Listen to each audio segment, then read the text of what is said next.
Hello and welcome back to Suspended Fanimation. I'm your host, Dennis Bithoulkas, and it's time for Hawkeye Season 1, Episode 2, Hide and Seek. Welcome, everybody.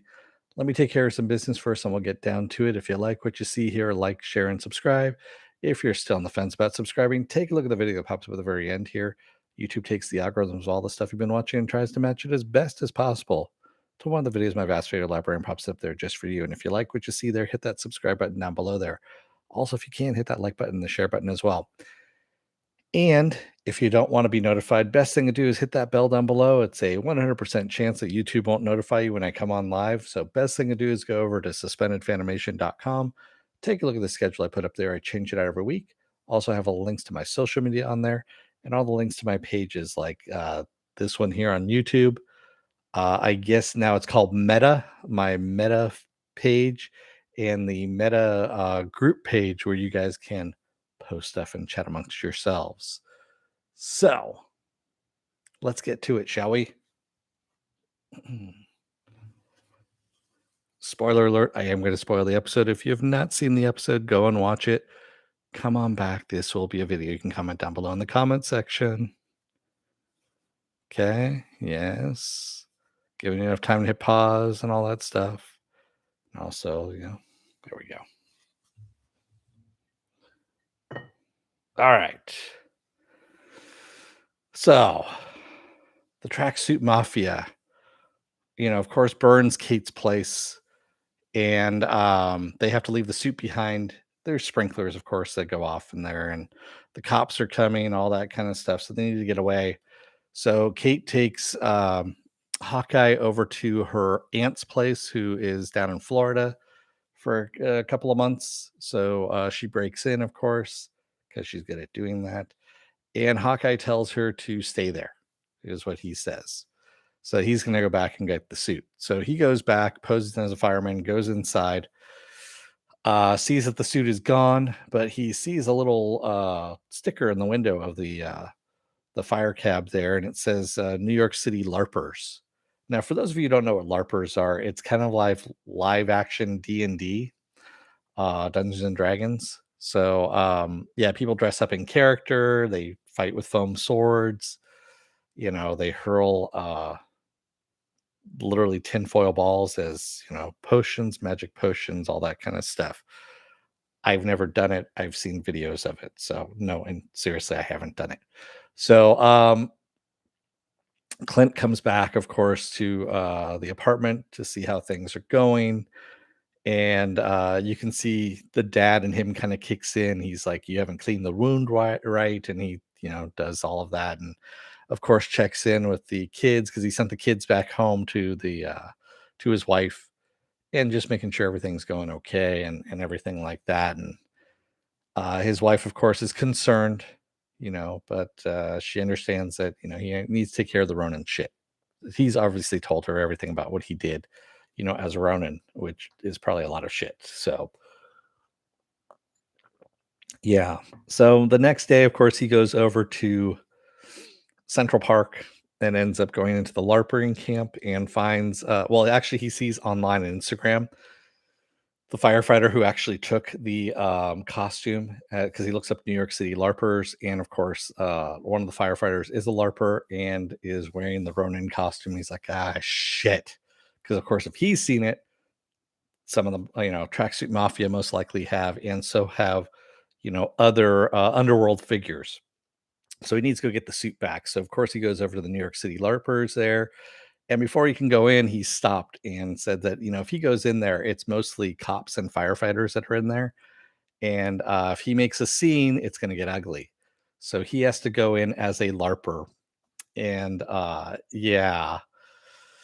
That whole scene is painful. I mean, of him, I did like it. It's in slow motion where people are trying to fight him, and he's just like, bored going through, and he's slashing them and killing them and all this stuff.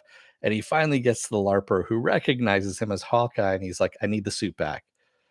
And he goes, "Let me kill you, and I'll give you the suit." Is what it is. So they do this whole ceremony, I guess you can say, of getting ready to duel, and of course he lets the dude kill him and gets the suit back and stashes it in a locker.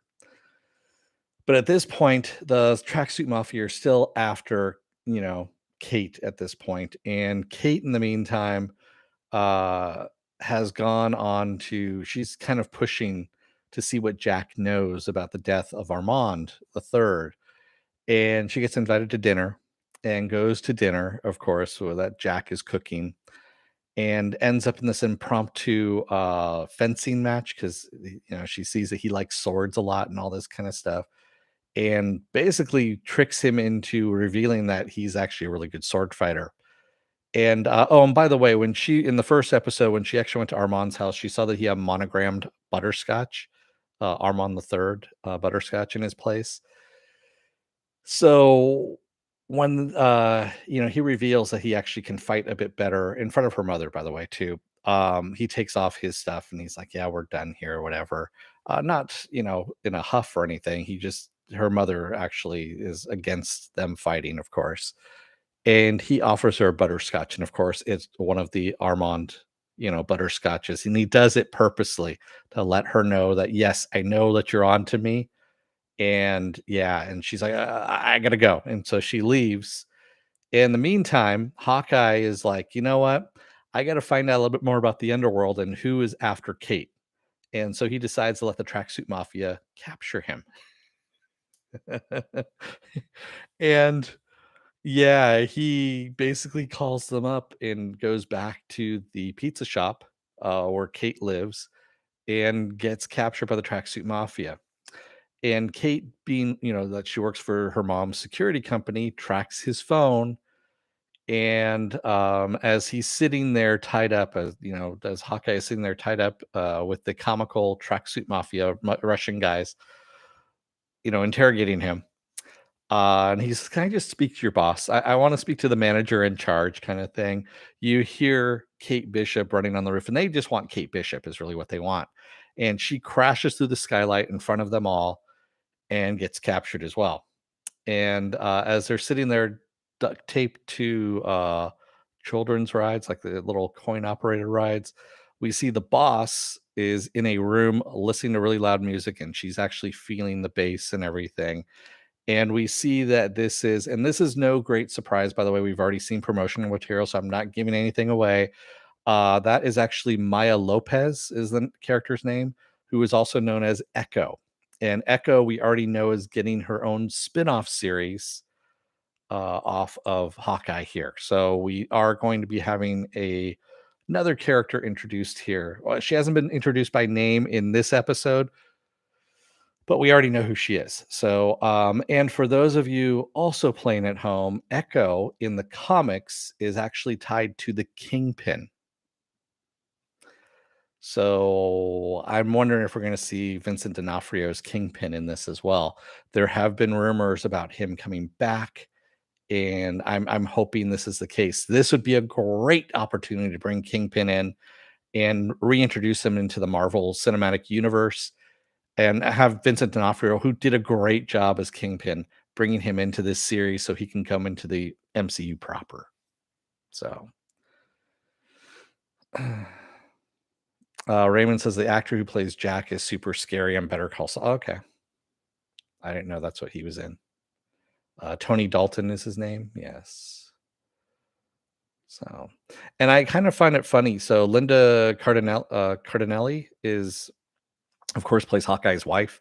She has a guest starring credit, but so does Vera Farmiga, which is interesting as well. But I kind of thought that Eleanor was going to have more of a role in this, but who knows? We'll see what happens. So, so yeah, we had a little push forward more in the plot, but not a lot. And we also had a little bit of comedy in there as well. So we'll see what happens with Echo being brought in as the boss, if you will, of the Tracksuit Mafia. And which I thought, so the Tracksuit Mafia is part of the Matt Fraction series too, by the way. So Matt Fraction and Dava is, I believe, is the name of the artist for the book, who they're using his covers for uh, uh, of the Hawkeye covers for the comic from 2012. They're using a lot of that imagery in this series, which is kind of cool. So again, I'm liking this series.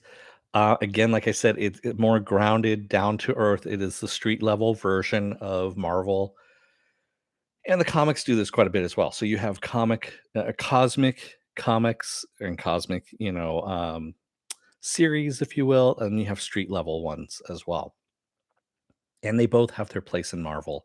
So you can pick and choose whether or not you want your street level heroes, or if you want your, you know, cosmic super powered people that can break planets and things like that. So, yeah, a lot of fun. I'm looking forward to next week. Again, it's only 6 episodes, so that's the reason why they did the doubled up on the 2 episodes here, is so that it ends in time for the Book of Boba Fett on the 29th, 28th to the 29th. Let me see when that is. Actually, the 29th, actually, yes. So, because we have next week, which is the first, so that's episode 3, 4, 5, 6. Yeah. So the 6th episode ends on the 22nd, and the Book of Boba Fett starts on the 29th, which is the Wednesday right after that. So there we go. Hey, Mr. Roboto. Raymond asks, why do you think Hawkeye both hates his fame while at the same time feeling underappreciated? Um, I don't think he feels underappreciated. I think that I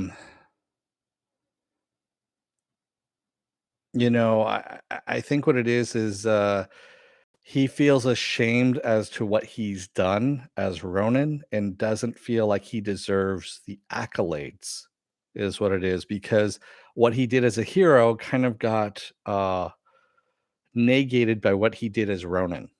And I think that's what it is and also looking at the musical from, Rogers the musical, how he was portrayed in that is how others see him, and he doesn't feel comfortable with that. He doesn't feel comfortable in the limelight when Kate was actually kind of telling him what his brand is, and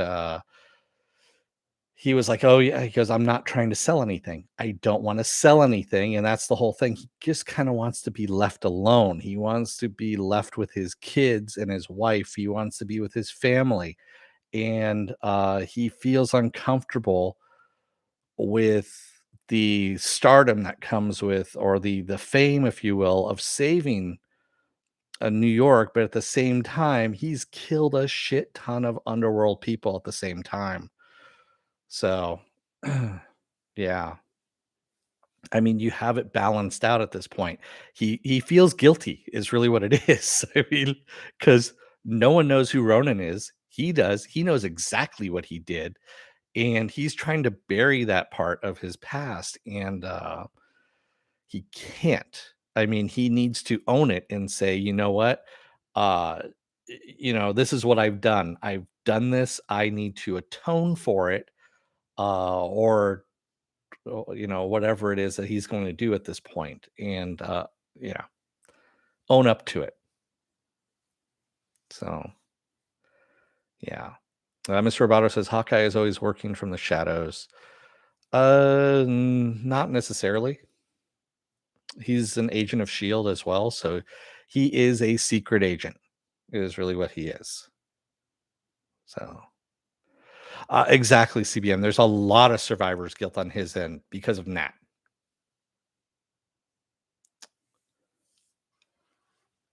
So you hit that as well. Exactly. So I mean, there's a lot of things going on here, and that's kind of what is good about this whole series is once everything I know there's a lot of people out there right now. I've read a couple of reviews that are going, oh, the first 2 episodes are horrible. They suck and blah blah blah. And it's like, okay, because you're just looking at it for the action, is all you're looking at it for. You're not looking at the story. You're not seeing what is there in front of you because all you want is action, action, action. And that's not what this is about. Sure, there's action within this, but there's also a story about the characters and how they are evolving or how they have evolved and what they've done already and the consequences of their actions.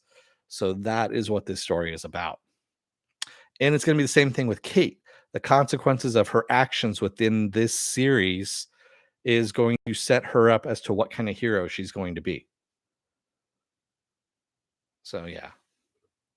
Exactly, Mr. Roboto. Hawkeye's reputation is bigger than he is. And he does not feel comfortable with that because of what he's done as Ronin.